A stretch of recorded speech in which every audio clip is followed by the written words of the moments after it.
रोम रोम रोम रोम रोम रोम रोम रोम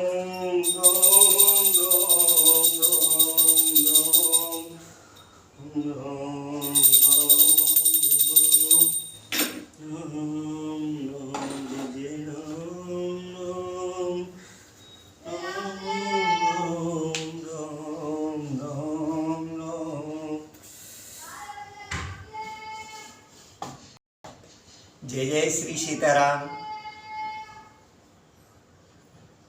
रामायण रामचरितमानस संपूर्ण अर्थ सहित पढ़ने के संकल्प के साथ जो प्रसंग है,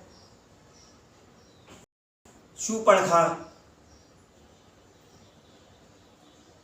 प्रभु श्री राम और लक्ष्मण के सामने अपना दुष्चरित्र दिखाने के बाद, नाक कान कटने के बाद खरदूषण का वध करा देती है। जो रावण के भाई थे, रावण के मित्र थे, और उसके बाद रावण के पास जाती है, रावण को सारा वृत्तांत बता देती है। और रावण सुनने के बाद में उसको बहुत कुछ समझाकर शूर्पणखा को अपने महल की ओर चला जाता है। लेकिन महल में जाने पर भी उसके मन को एक बहुत बड़ा, जैसे कोई भी व्यक्ति जब कोई बहुत सोचनीय विषय सामने आ जाता है तो उसको रात भर नींद नहीं आती है, वही हाल उस रावण का हुआ है। तो लेकिन सीधा सीधा उसने शूर्पणखा की बातों पर भरोसा किया। इसमें दोनों ही चीजें सामने आती हैं रामायण के माध्यम से, कि एक तो उसको ये ज्ञान होते हुए कि मैं इस शक्ति के सामने नहीं बच पाऊंगा, लेकिन फिर भी उसने एक अपने अभिमान बस या जैसे भी है राम से विरोध ठाना, बैर ठाना। लेकिन साधारण तौर पर अगर देखें तो हमें पहले कोई भी शूर्पणखा एक दुर्बुद्धि हो गई, तो ऐसे दुर्बुद्धि वाले इंसान, चाहे वह स्त्री है या पुरुष है, अगर कोई इस तरीके से आग लगाने वाली स्थिति आती है, आग लगाने वाली बातें आती हैं, तो उन पे पहले गंभीरता से विचार कर लेना चाहिए, उसके बाद ही कोई कदम उठाना चाहिए। तो चलिए शुरू करते हैं इस प्रसंग को। और ये भाग शुरू करते समय जैसे नित्य प्रति गणेश जी की वंदना करते हैं, तो बस उनकी एक छोटी सी स्तुति के साथ रामायण का इस भाग का शुभारंभ करते हैं। ओम वक्रतुंड महाकाय वक्रतुंड महाकाय सूर्यकोटि संप्रभा निर्विघ्नं कुरु मे देव सर्वकार्येषु सर्वदा। विघ्नेश्वराय वरदाय सुप्रियाय लंबोदराय सकलाय जगत्हिताय नागाननाय श्रुति यज्ञ विभूषिताय गौरी सुताय गणनाथ नमो नमस्ते। रामचरितमानस अरण्यकांड दोहा नंबर 22 से शुभारंभ करते हैं। शूर्पणखा समझाए कर बल बोलिस बहु भांति गयो भवन यत सोच बस नींद परे नहीं रात। तो उसने समझाकर बहुत प्रकार से अपने बल का बखान किया, किंतु मन में वह अत्यंत चिंतावश होकर अपने महल में गया। उसे रात भर नींद नहीं पड़ी। सुर नर असुर नाग खग माई मोर के को नाई खरदूषण मोहि सम बलवंता तिने कुमार बिनु भगवंता। मन ही मन वह विचार करने लगा, देवता मनुष्य असुर नाग कोई ऐसा नहीं जो मेरे सेवक को भी पा सके। खरदूषण तो मेरे ही समान बलवान थे, उन्हें भगवान के सिवा और कौन मार सकता है। सुर रंजन भंजन मह भारा जो भगवंत तारा। तो मैं जाय बैरे हट करऊं प्रभु सर प्राण तजे भव तरऊं। देवताओं को आनंद देने वाले और पृथ्वी का भार हरण करने वाले भगवान ने ही यदि अवतार लिया है, तो मैं जाकर पूर्वक बैर करूंगा और प्रभु के बाण के आघात से प्राण छोड़कर भव सागर से तर जाऊंगा। हो ये भजन न तामस देहा, मन क्रम वचन मंत्र दृढ़ एहा। जो नर भूप सुत को, हरे हो नार जीत रन को। जो नर रूप भूप सुत को, हरे हो नार जीत रन दो। देखिए, कोई भी पंक्ति को हम तरीके से नहीं पढ़ेंगे और सभी को अर्थ सहित, क्योंकि जो रामचरितमानस की चौपाइयाँ हैं, इसको अवधी भाषा में जिस तरह से लिखा है उसको हमारे लोग नहीं समझ पाते सही से, तो इसलिए उसकी व्याख्या करते हुए उसके अर्थ सहित सुनते रहिए। इस तामस शरीर से भजन तो होगा नहीं, अतः मन वचन से यही दृढ़ निश्चय है। और यदि वे मनुष्य रूप कोई राजकुमार होंगे तो उन दोनों को रण में जीतकर उनकी स्त्री को हर लूंगा। चला अकेले जान चढ़ तहवा, बस मारीच सिंधु तट जहवा। यहाँ राम जस जुगत बनाई, सुनो उमा सु कथा सुहाई।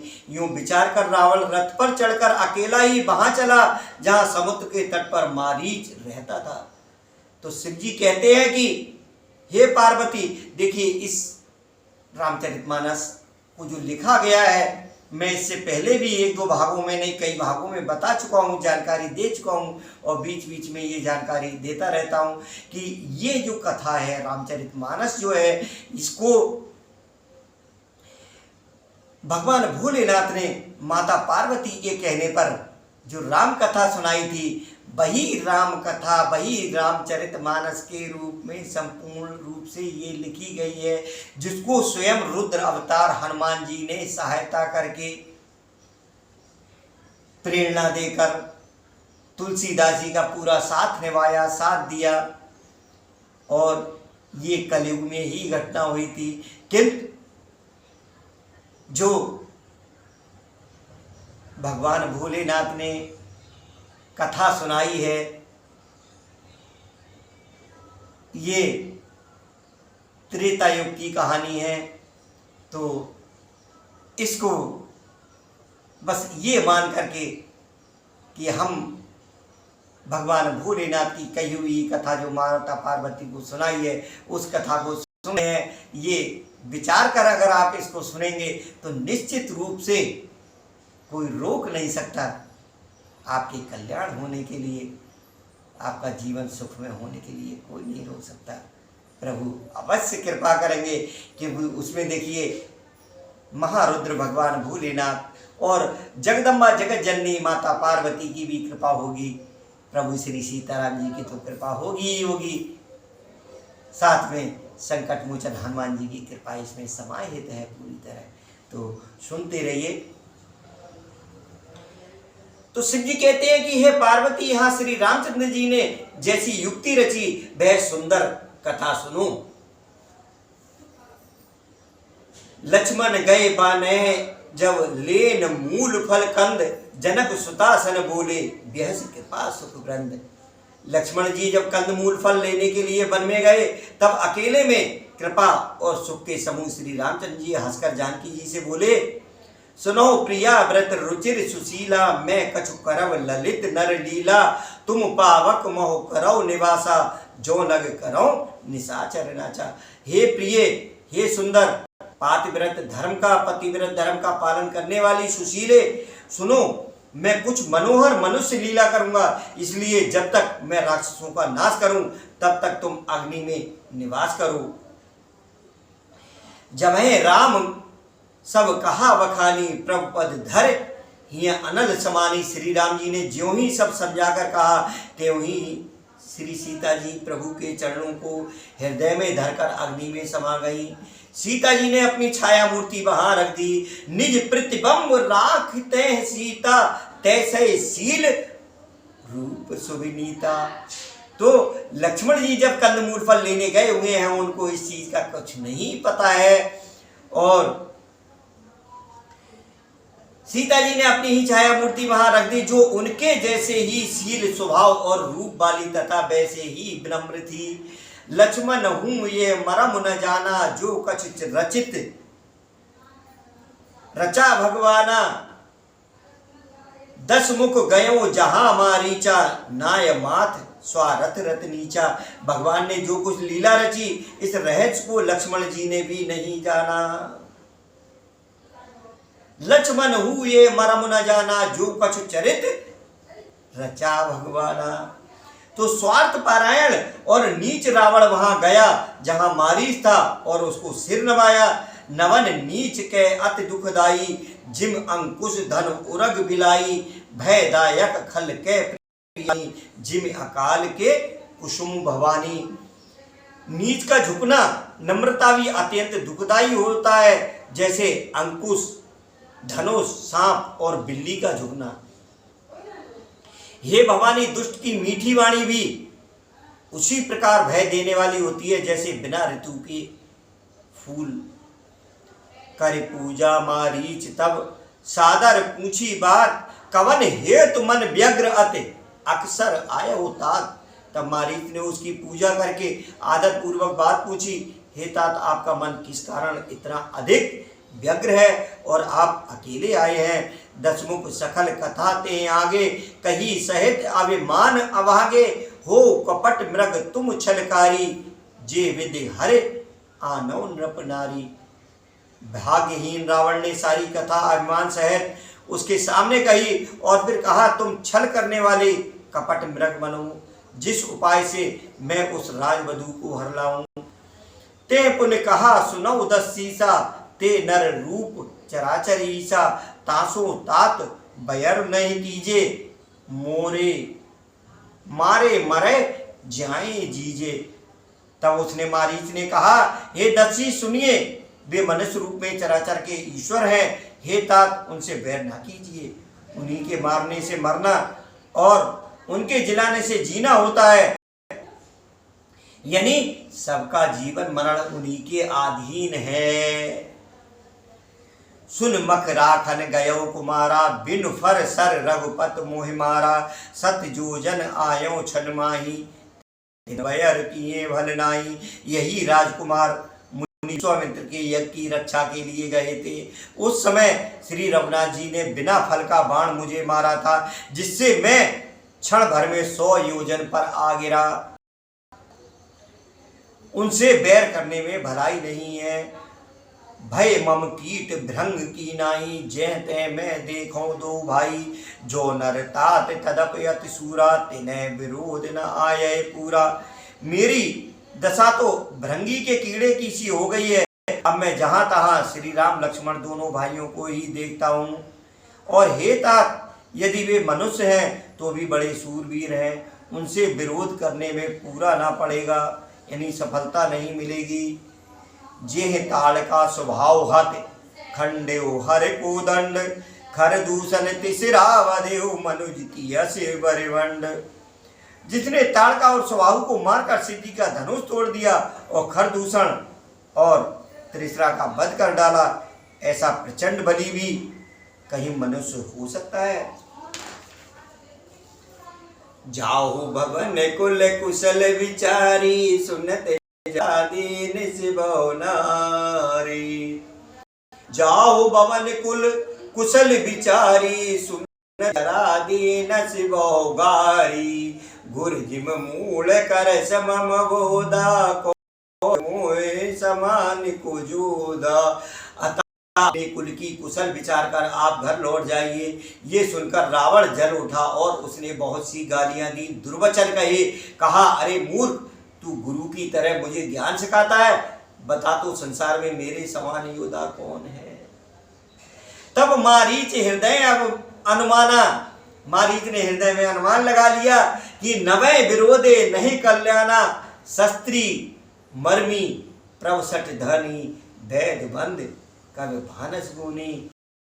हाथ देखा निज मरना, तब ताकिस रघुनायक सरना। उतर देत मोय बदव अवागे, कस न मरो रघुपत सर लागे। तब मारीच ने दोनों प्रकार से अपना मरण देखा। तब उसने श्री रघुनाथ जी की शरण तकी, अर्थात उनकी शरण जाने में ही कल्याण समझा। सोचा कि उत्तर देते ही, यानी नहीं करते ही, अगर मैं मना कर देता हूं तो ये अभागा मुझे मार डालेगा, राम जी के बाण लगने से ही क्यों ना मरूं। अस जिये जान दसानन संगा, चला राम पद प्रेम अवंगा। मन अति हरस जनाब न तेहि, आज देखियो परम स्नेही। हृदय में ऐसा समझकर वह रावण के साथ चला। श्री राम जी के चरणों में उसका अखंड प्रेम है। उसके मन में इस बात का अत्यंत हर्ष है कि आज मैं अपने परम स्नेही श्री राम जी को देखूंगा, किंतु उसने ये हर्ष रावण को नहीं जनाया। निज परम प्रीति देख लोचन, सुफल कर सुख पायो। श्री सहित अनुज समेत कृपा पद मन लायो। निर्वाण दायक क्रोध जाकर, भगत अवसय बस करी। निज पान सर संदान, सो मुहि बदय सुख सागरी। मम पाछे धर धावत, धरे सरासन बान। फिर प्रभय बिलोक्यों, धन्य नमो समुआन। धनुष बाण धारण किए मेरे पीछे पर पकड़ने के लिए दौड़ते हुए प्रभु को मैं फिर कर देखूंगा। मेरे समान धन्य दूसरा कोई नहीं है। तो ते बन निकट दसानन गयऊ, तब मारीच कपट मृग वयऊ। वरण न जाई, कनक देय मन रचित बनाई। जब रावण उस वन के निकट पहुंचा तब मारीच वह अत्यंत ही विचित्र था, कुछ वर्णन नहीं किया जा सकता। सोने का शरीर मणियों से जड़कर बनाया था। सीता परम रुचिर मृग देखा, अंग अंग सुमनोहर वेशा। सुनो देव रघुवीर कृपाला, ए मृग कर अति सुंदर चाला। सीता जी ने उस परम सुंदर हिरण को देखा जिसके अंग अंग की छटा अत्यंत मनोहर थी। वे कहने लगी, हे कृपालु रघुवीर सुनिए, इस मृग की छाल बहुत ही सुंदर है। सत्य संध प्रभु बद कर एई, आनो चर्म कहति वह देई। जब रघुपति जानत सब कारण, उठे असुर काज संवारन। नग बिलोक कट पर कर बांधा, कर तल चाप रुचिर सर सांदा। प्रभु लक्ष्मण ने कहा समुझाई, फिरत विपिन नेचर भाई। हिरण को देखकर श्री राम जी ने कमर में फेंटा बांधा और हाथ में धनुष लेकर उस पर सुंदर दिव्य बाण चढ़ाया। फिर प्रभु ने लक्ष्मण को कहा, समझाकर क्या कहा भैया, हे भाई वन में बहुत से राक्षस फिरते हैं। सीता के करेऊ रखवारी, बुद्धि विवेक बल समय विचारी। प्रभय बिलोक चला मृग भाजी, ढाए राम। तुम बुद्धि और विवेक के द्वारा बल और समय का विचार करके सीता जी की रखवाली करना। प्रभु को देखकर मृग भाग चला। श्री रामचंद्र जी भी धनुष चढ़ाकर उसके पीछे दौड़े। निगम नेत शिव ध्यान न पावा, माया मृग पाछे सो धावा। कबहु निकट पुन दूर पर आई, कबहु प्रकटे कबहु छपाई। तो वेद जिनके विषय में नेति नेति कहकर रह जाते हैं और शिवजी भी जिन्हें ध्यान में नहीं पाते, अर्थात जो मन और वाणी से नितांत परे हैं, वे ही श्री राम जी माया से बने हुए मृग के पीछे दौड़ रहे हैं। वह कभी निकट आ जाता है और फिर दूर भाग जाता है, कभी तो प्रकट हो जाता है और कभी छिप जाता है। प्रगटत दुरत करत छल भूरी, ए विद प्रभय गयो लय दूरी। तब तक राम कठिन सर मारा, धरन पर्यो कर घोर पुकारा। बहुत दूर जाकर जब मृग चला गया तब प्रभु श्री राम जी ने निशाना कठोर बाण मारा, जिसके लगते ही वह घोर शब्द करके पृथ्वी पर गिर पड़ा और लक्ष्मण कर प्रथवय लय नामा, पाछे सुमिरस मन मोहरामा। प्राण तजत प्रगटिस निज दिया, सुमिरस राम समेत सनेहा। पहले लक्ष्मण जी का नाम लेकर उसने पीछे मन में श्री राम जी का स्मरण किया।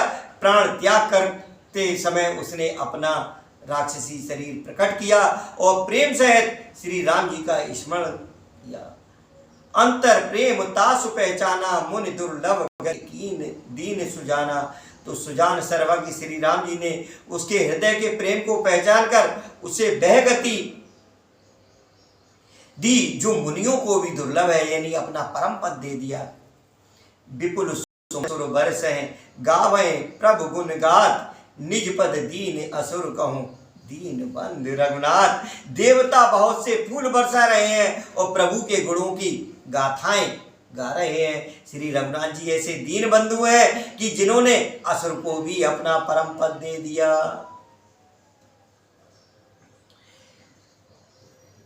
तो ये मारीच का वध हुआ, मारीच को परम पद प्राप्त हो गया। आज इस प्रसंग का यही विश्राम करते हैं और श्री रामचरितमानस के सभी भागों को, यानी पूरी रामायण, पूरे रामचरित को अगर आप उसका ज्ञान भी, देखिए रामचरितमानस अखंड रामायण में भी पढ़ा जाता है, लेकिन उसका ज्ञान किसी को नहीं हो पाता। बहुत बिरले हैं जो बहुत ज़्यादा बुद्धिमान लोग हैं, उनके लिए समझ में आती है पूरी भाषा, लेकिन क्योंकि इसमें संस्कृत के श्लोक हैं, अवधी भाषा में चौपाइयाँ हैं, तो उन सब का अर्थ सहित संग्रह करने के लिए उसको अपने मन में, दिल में उतार, उस चौपाई को चरितार्थ करने के लिए जो लिखा है, रामायण सुर तरु की छाया, दुख वै दूर निकट जो आया। निश्चित रूप से दुख दूर होकर के और जो भी रामायण के समीप आता है, समीप आने का मतलब उस राम जी के चरित्र को, उस रामायण के चरित्र को संपूर्ण हृदय में उतार लेता है। हृदय में तभी उतरेगा जब हमें किसी चीज़ का ज्ञान होगा, किसी चीज़ का अर्थ समझ में आएगा। तो अर्थ सहित भाग 1 से संपूर्ण भाग सुनकर के देखिए किस तरह आपका कल्याण होता है, किस तरह जीवन में सुख आता है। इसी के साथ बोलिए सियावर रामचंद्र भगवान की जय, पवन सुत हनुमान की जय, उमापति महादेव की जय, जगदम्बा माँ पार्वती मैया की जय। जय जय श्री राधे श्याम।